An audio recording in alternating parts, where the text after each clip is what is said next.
જય દ્વારકાધીશ વિદ્યાર્થી મિત્રો, આ વિડીયોની અંદર આપણે એસાઇનમેન્ટ બુક ધોરણ 9 દ્વિતીય પરીક્ષા 2025ના ગણિતના વિભાગ બી ના પ્રકરણ નંબર 1ના દાખલાઓ પર ચર્ચા કરશું. બીજું તમને કહી દઉં મિત્રો કે જો તમે હજુ અમારી ચેનલ સબસ્ક્રાઈબ ન કરી હોય તો સબસ્ક્રાઈબ કરો, વિડીયોને લાઇક કરો અને શેર કરો, જેથી તમે અમારા આવનારા વિડીયો પણ મેળવી શકો. પ્રકરણ 1 વિભાગ બી. પહેલો દાખલો છે સાદુરૂપ આપો. 4 વર્ગમૂળ 3 ઓછા 3 વર્ગમૂળ 5 આખા કૌંસનો વર્ગ. તો એનું વિસ્તરણ શું થાય મિત્રો? 4 વર્ગમૂળ 3 એટલે કે પહેલાનો વર્ગ, 3 વર્ગમૂળ 5 આખા કૌંસનો વર્ગ એટલે છેલ્લાનો વર્ગ, ઓછા 2 ગુણ્યા પહેલું ગુણ્યા બીજું. પહેલું પદ 4 વર્ગમૂળ 3, બીજું 3 વર્ગમૂળ 5.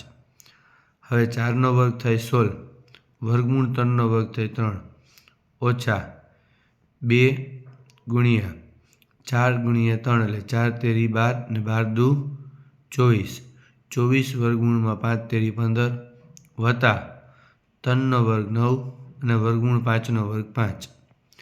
તો 16 તેરી 48 ઓછા 24 વર્ગમૂળમાં 15 વત્તા 9 પીછા 45.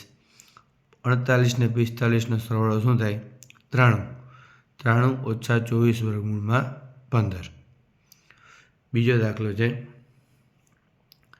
2 વત્તા વર્ગમૂળ 3ના છેદમાં 2 ઓછા વર્ગમૂળ 3ના છેદનું સમયીકરણ કરો.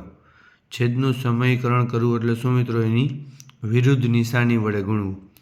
અહીં 2 ઓછા વર્ગમૂળ 3 છે, તો આપણે 2 વત્તા વર્ગમૂળ 3 વડે અંશ અને છેદ બંનેને શું કરવાના? ગુણવાના. તો ઉપર 2 વખત આવ્યા એટલે 2 વત્તા વર્ગમૂળ 3 આખા કૌંસનો વર્ગ, નીચે એક વખત વત્તા છે અને એક વખત ઓછા છે, એને કહેવાય તફાવતના અવયવ.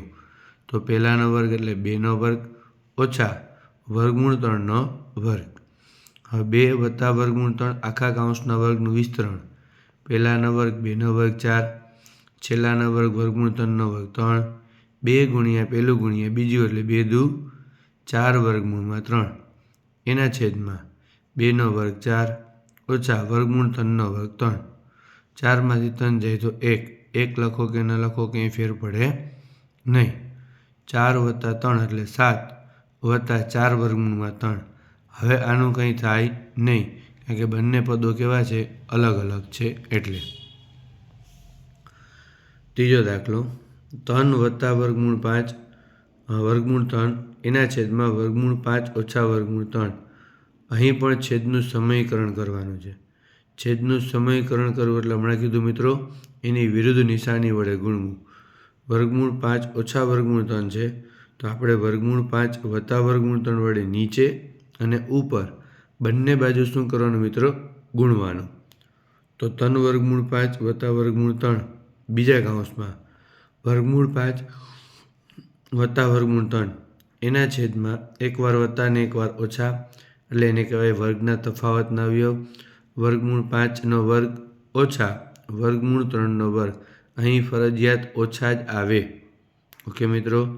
હવે 2 કૌંસ છે ને 2 પદ છે, તો પહેલા કૌંસનું પહેલું પદ 3 વર્ગમૂળમાં 5, બીજો કૌંસ વર્ગમૂળ 5 વત્તા વર્ગમૂળ 3 વત્તા પહેલા કૌંસનું બીજું પદ વર્ગમૂળ 3, બીજા કૌંસમાં વર્ગમૂળ 5 વત્તા વર્ગમૂળ 3 એના છેદમાં વર્ગમૂળ 5નો વર્ગ 5 અને 3નો વર્ગ 3.